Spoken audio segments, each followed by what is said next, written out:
Hello friends, welcome to value addition. Value addition में हम आपके लिए लाते हैं छोटी छोटी कहानियाँ, कुछ ऐसी कहानियाँ जो रोज आपकी जिंदगी में थोड़ा थोड़ा वैल्यू ऐड करेंगी, जो over a period of time आपकी पर्सनैलिटी को बहुत बेहतर तरह से शेप कर सकती है। तो चलिए सुनते हैं आज की कहानी। आज की कहानी है अमेरिका से। अमेरिका के मिनेसोटा नाम की जगह पर एक बॉटलिंग प्लांट हुआ करता था। वो कंपनी बीवरेजेस बनाती थी, कोल्ड ड्रिंक्स बनाती थी, और एक प्लांट उनका बहुत अच्छा चल रहा था। इतना अच्छा चल रहा था कि उन्होंने सोचा कि हमको और एक बॉटलिंग प्लांट खोलने की जरूरत है। और जब उस बॉटलिंग प्लांट का इनॉग्रेशन था, कंपनी ने सोचा कि क्यों ना हमारे जो पास्ट एम्प्लॉइज है, जिन्होंने आज तक हमारी ग्रोथ स्टोरी में कंट्रीब्यूट किया है, उन सबको हम बुलाए। जितने हमारे पास कस्टमर्स हैं उन सबको हम बुलाए, और सबको बुलाया गया और एक छोटा सा फंक्शन रखा गया। फंक्शन के बाद जब रात को पार्टी हो रही थी तो वहां पर बहुत सारे लोग ग्रुप्स में बैठे थे।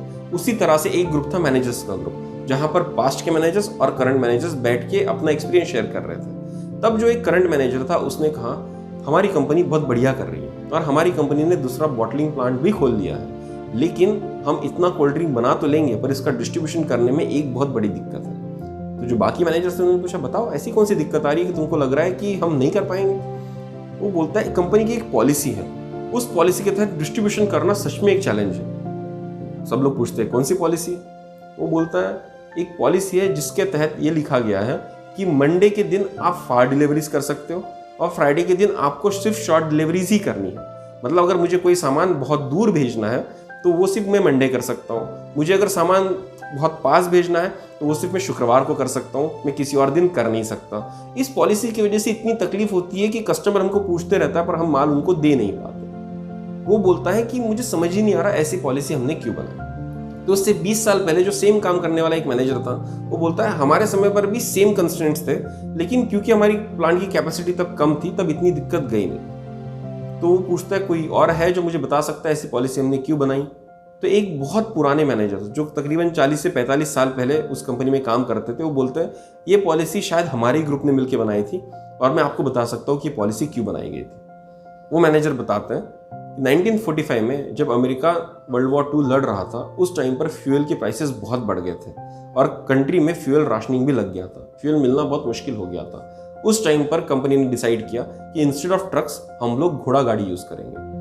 अब घोड़ों की एक समस्या थी, घोड़ों को अगर बहुत ज्यादा स्ट्रेस दिया जाए तो घोड़े मर जाते थे, जिससे कॉस्टिंग और बढ़ जाती थी और बेचारे घोड़े भी मर जाते थे। तो कंपनी ने डिसाइड किया उस समय पर कि जब घोड़े थके हुए नहीं होंगे, जब उनका आराम सफिशिएंटली हो गया होगा, तो उनको दूर भेजा जाए, और जब घोड़े थक गए होंगे तब उनको पास ही भेजा जाए। इसलिए जब संडे को घोड़ों को आराम मिल जाता था तो मंडे को हम लॉन्ग डिलीवरीज करते थे, और जब पूरा हफ्ता काम करने के बाद घोड़े थक जाते थे तो हम शॉर्ट डिलीवरीज करते थे फ्राइडे के दिन। तो ये पॉलिसी उस समय पर बनाई गई थी, उस कंटेक्स्ट को याद रख के।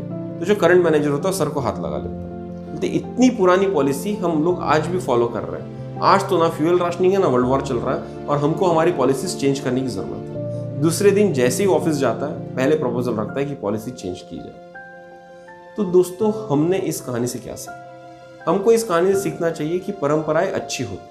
परंपराएं जो बनाई जाती है उस वक्त के कंडीशंस को देखकर बनाई जाती है कि उस टाइम की सिचुएशन क्या थी, वहां उस टाइम का प्रॉब्लम कैसा सॉल्व किया जाए। और क्योंकि हम हर किसी को अगर बताते रह जाएंगे ऐसा कीजिए ऐसा कीजिए ऐसा कीजिए, तो लोग सुनते नहीं। इसलिए कुछ ट्रेडिशंस इन्वेंट किए जाते हैं जहां पर सोसाइटी में एक यूनिफॉर्मिटी आ जाती है, पर over a period of time वो ट्रेडिशंस इतने रिजिड हो जाते हैं कि उसका रिलेवेंस खत्म हो जाने के बाद भी लोग उसको अंधाधुंध फॉलो करते हैं। तो हमको ये समझने की जरूरत है कि जो भी परंपरा हम फॉलो कर रहे हैं उसका कंटेक्स्ट क्या था, और अगर वो कंटेक्स्ट आज इररिलेवेंट हो चुका है तो हमको हमारी पॉलिसीज, हमारा ट्रेडिशन चेंज करने की जरूरत है, तभी हम आगे बढ़ पाएंगे।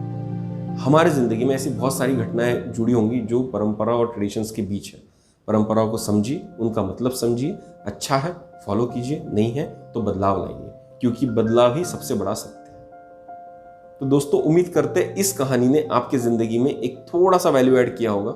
कल फिर मिलेंगे एक नई कहानी के साथ। तब तक के लिए सब्सक्राइब कीजिए हमारा channel value addition. Thank you.